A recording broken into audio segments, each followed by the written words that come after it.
సత్తన్న ఏ ఏరియాలో ఎక్కడ ఏ హాస్పిటల్ మనకు కంపెనీతో అటాచ్మెంట్ అంటే అవి ఒకసారి లిస్ట్ పెడితే బాగుంటుందని నా అభిప్రాయం. అన్న లిస్టులు ఉన్నాయి. ఓకే పెడదాం, గ్రూప్ లో పెట్టేద్దాం, అందరు చూసుకోండి. ఓకే ఓకే పెడితే ఎందుకంటే చాలా మంది చూస్తే చాలా మంది తెలియదు. ఓకే ఇప్పుడు కొత్త లిస్ట్ అంటే ప్రతిసారి కూడా మారుతా ఉంటది ఆ లిస్టు. కొన్ని ఏంటంటే ఇంతకుముందు ఆయన అటాచ్మెంట్ అయినా కూడా తీసేసిండ్రు, అది ఎవరికి తెలియలేదు.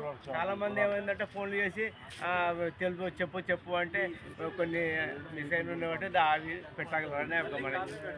ఓకే ఓకే మన కోఆర్డినేటర్ కోట మనం ఉన్నాడు చూడని రామకోటేనా బాలకోట గారి నంబర్ కూడా ఉన్నది, గ్రూప్ లో పెట్టేద్దాం.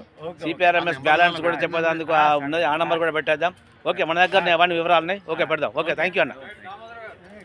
ఓకే గుప్తా గారు మాట్లాడండి. జై సింగరేణి, జై సింగరేణి, జై సింగరేణి, జై సింగరేణి, జై సింగరేణి, జై సింగరేణి. నా పేరు రవీందర్ గుప్తా అండి. నేను సింగరేణిలో ఆర్జీ2 డివిజన్ OC3 క్లర్క్గా పనిచేసి 2010లో రిటైర్ అయ్యాను. తర్వాత సొంత ఇల్లు మాది ఇక్కడ అశోక్ కాలనీ, గోదావరి కాలనీ ఉన్నారు. మీ యొక్క నా యొక్క మనం ఏంటంటే ఏ ప్రాబ్లం ఉన్నా కానీ మంచి డాక్టర్ ఫిజిషియన్ దగ్గరికి పోయి రిఫర్ చేసుకొని మంచి డాక్టర్ దగ్గర ఆపరేషన్ చేయించుకొని మొత్తం వాళ్ళు డిపాజిట్ చేసిన పైసలన్నీ ఖర్చు పెట్టి ఆమెను మంచిగా చేసుకోండి. మీరు కానీ వాళ్ళు సగం ఇత్తాలు వీళ్ళు సగం ఇత్తాలు కాదు. వాళ్ళు కానీ మన భార్య కానీ మనం కానీ పిల్లలు కానీ బతకాలి ఫస్ట్, పైసలు తర్వాత.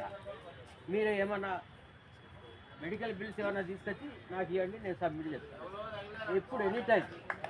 జై సింగరేణి, జై సింగరేణి. ఇదే ఏంటంటే శరత్ హాస్పిటల్లో నాకు గ్లూకోమా ట్రీట్మెంట్ ఇచ్చిళ్ళు, ఇది మీ దానిలో రాదు అని అన్నారు. నాకు దాదాపు 9,000 పైన అయినాయి. నేనే బిల్లులు పెట్టినా 7,700 రూపాయలు నాకు శాంక్షన్ అయినాయి. అన్ని మాటలన్నీ శుద్ధ అబద్ధాలండి. మంచి ట్రీట్మెంట్ తీసుకోవాలని నా యొక్క మనవి. మంచి డాక్టర్లే పైసలు పక్కా పెట్టండి. ఫస్ట్ అటెంప్ట్ కావాలి medical treatment. Thank you Gupta గారు. Thank you.